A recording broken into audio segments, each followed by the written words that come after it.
Здравейте! В това видео ще ви покажа как това насекомо, което е мъртво, ще го нагласим, за да изглежда като живо на самата снимка. Това е след вчерашните дъждове. Доста насекоми умират след дъждовете. Това даже е почнало леко да изсъхва и почва да става чупливо.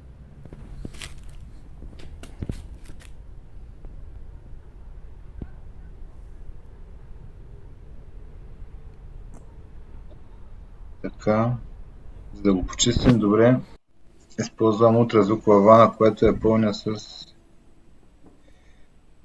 пречистена вода, за да няма ефекта на варобика, защото след изсъхване става с бели участъци, които много личи през снимането.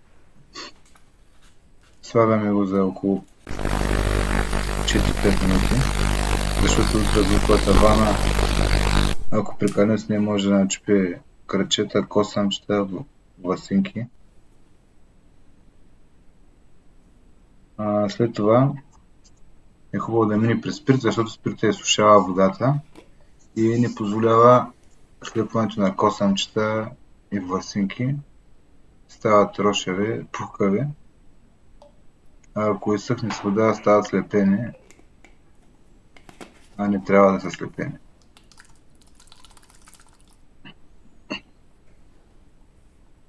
Просто за 3-4 секунди, то след изваждане веднага самия спирт изпарява водата. Тук с една духалка за обективи съм все внимателно. Духваме 3, 4, 10, 5, 6, 10 духвания, защото да си помогнем с изсъхването. Спирта се казва, думата вече е готова. След спирта почва да изсъхва много бързо и трябва бързо да го нагласим. Това са едни кърфици, които са специално за насекоми. Гласенето отнема някъде около час. Дори някой път се налага наново да се извади, да се сложи в спирт и да се почне от начало гласене, защото почва да изсъхва. Това е много важно начало да нагласим бързо крачетата правилно, антенките и да изчакаме 12 часа да изсъхне хубаво. И след 12 часа е време за снимане. Това е един обектив от микроскоп Ломо 3,7 увеличение. Доста остър и хубав обектив. Прикрепяме го, т.е. разбра М42 го прикрепяме към макротръби М42, а неговата ръзба е от М20 към М42. Това са тръбите.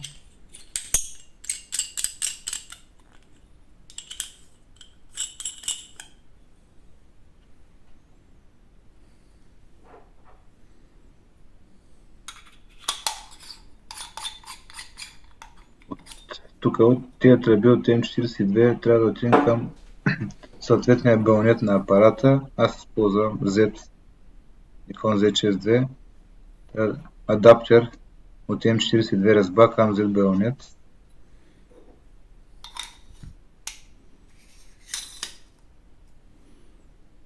И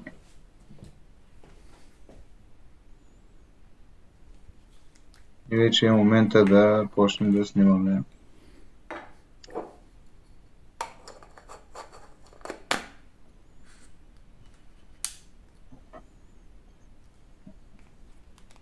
Момента вече е готово. Естествено снима се на ръчен режим, защото няма нито автофокус, абсолютно нищо. Вижте колко малко покрива фокуса. Около 50 микрона, което е изключително малко. Това е макрошината, която е самоделна, направена от твърд алуминий или така наречен дур алуминий. Тежка е, за да може да е стабилна. Тази платформа е за грубото местене, за нагласенето, което върху нея има вертикално, хоризонтално и 360 градусово местене, което помага за по-лесно нагласене на обекта. По-прецизното, като вече местенето при снимане става от микрометъра, който прави финните стъпки, за да може да не прескачаме фокусна равнина. Това е моят бранд.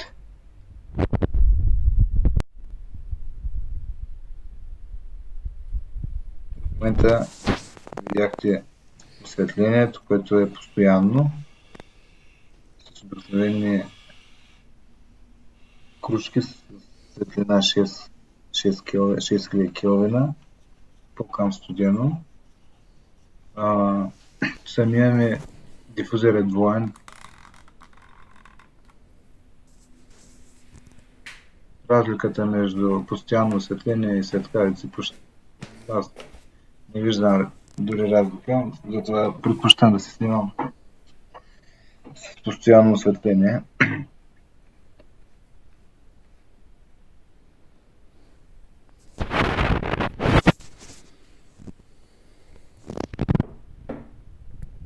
В момента да нагласим нещата, ето вече обектът е сложен. При снимането едната от карфиците не е махната, за да може обектът да стои стабилно и да не се размества. После при едитването се отстранява чрез Photoshop. Сега се правят там една-две пробни снимки, да видим откъде тръгва фокуса и почваме от най-предната част на обекта. Снимаме местим и така като стигнем до желаното място или примерно края на насекомото. Тук съм направил 155 снимки и преминаваме към процеса на така наречен фокус стакинг.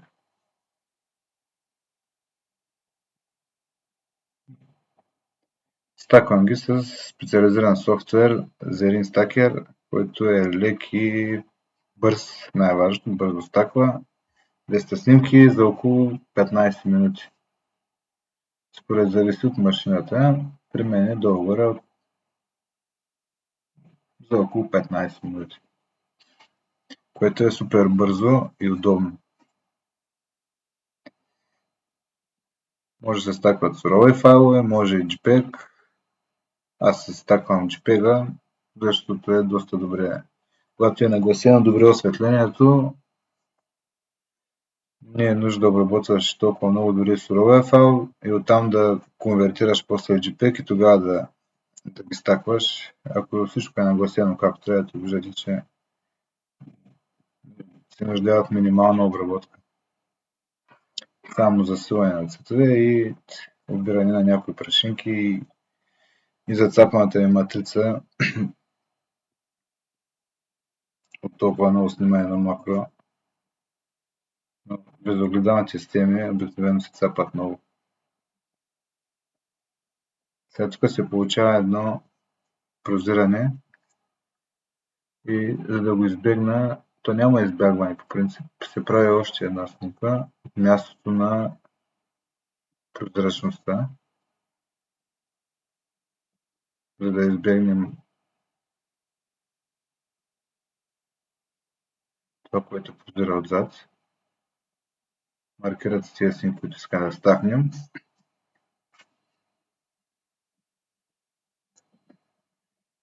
И се прави втори стак.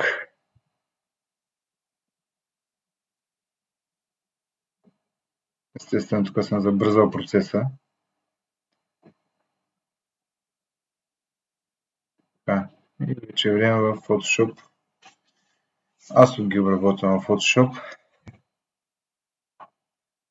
Да съберем двете снимки, да почистим прашинки, защото дори минато през ултразвукова вана винаги остава някоя друга петна прашинка и е хубаво да се почистват. Виждате колко ми е прашен сензора.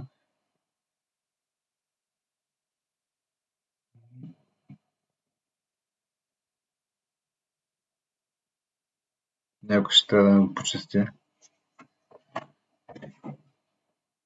Така, сега втория стак го слагаме като долен слой и с гумичка, с мека четка. Винаги се дублирате по един слой за резерва, ако нещо се обърка, да не си играете да връщате, да има резервно копие. И внимателно с мека четка за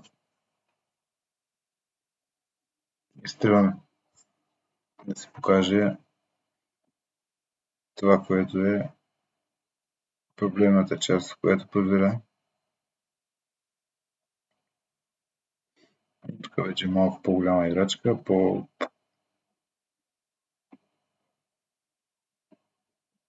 обикновено едно обработване на снимка с стак отнема около 30-40 минути.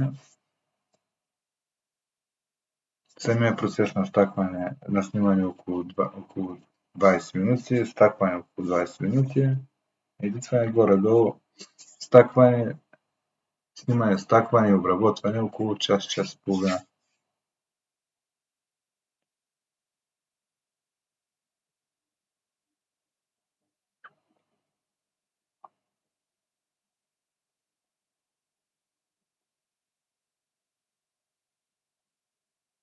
Повече време отива в нагласянето на обекта и снимачната площадчета мъничката, как да се нагласиш, фон отзад какъв да бъде.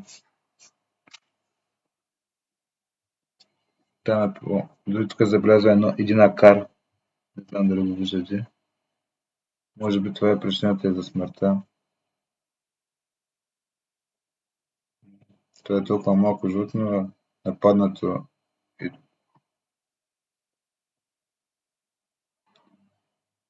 един вид като кърлеж се е пил в този кърлеж.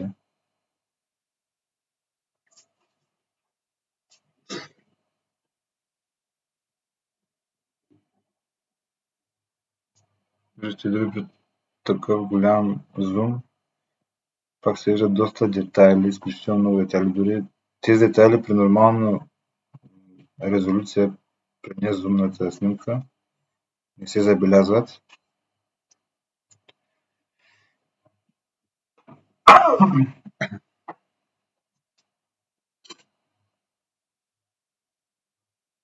Обективът е доста остър, дори на кроп тяло вади още по... Той в центъра си остър и при пълноформатни камери, но краищата някой път прави проблем, ако не е на правилното място от цензура. Стават малко по-мекички снимките. Доста се личи, но тук е разположен в центъра и по-трудно обекта не влиза чак толкова много до краищата на снимката.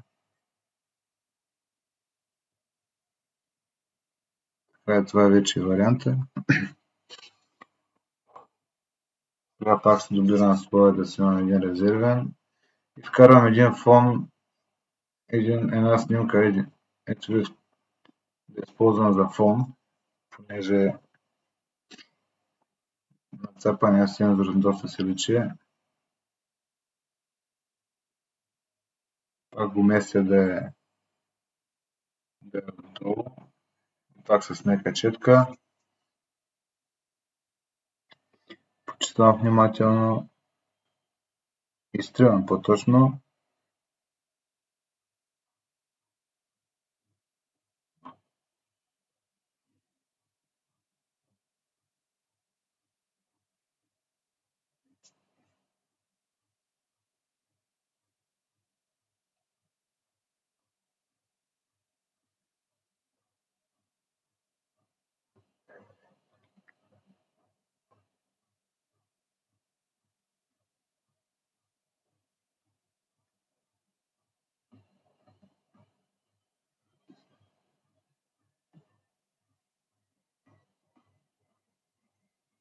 Процедурата не е трудна, малко по-пипкава, по-време отнема.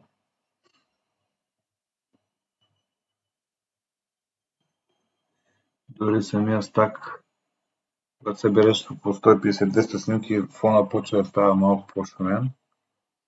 И е хубаво не да се изтрива фона и да се слага фон с единичен кадър, защото там няма толкова много шум. Затова е повечето макрофотографи, които снимат, правят черен фон, защото там няма тия проблеми с черния фон. Много лесно могат да коригират нещата.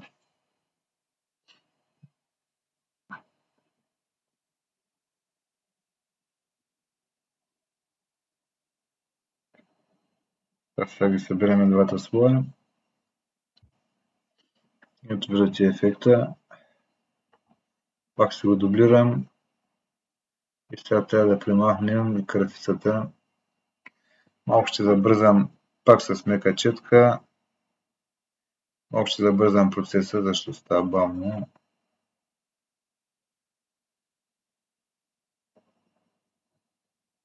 Почистваме малко от прашинки.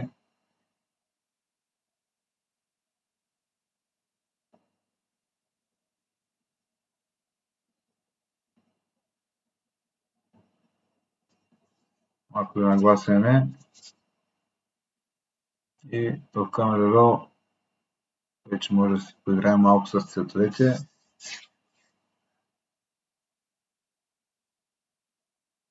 Общо взето снимката е добре, осветлението е добре. Единственото, което мога да притеснити в случая е тоналността.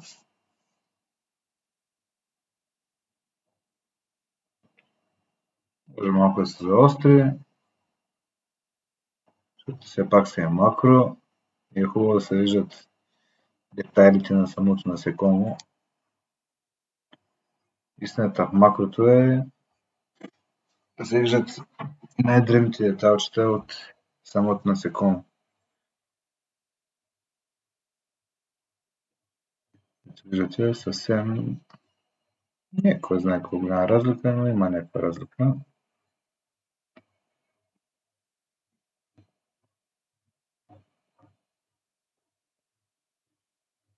И общо взето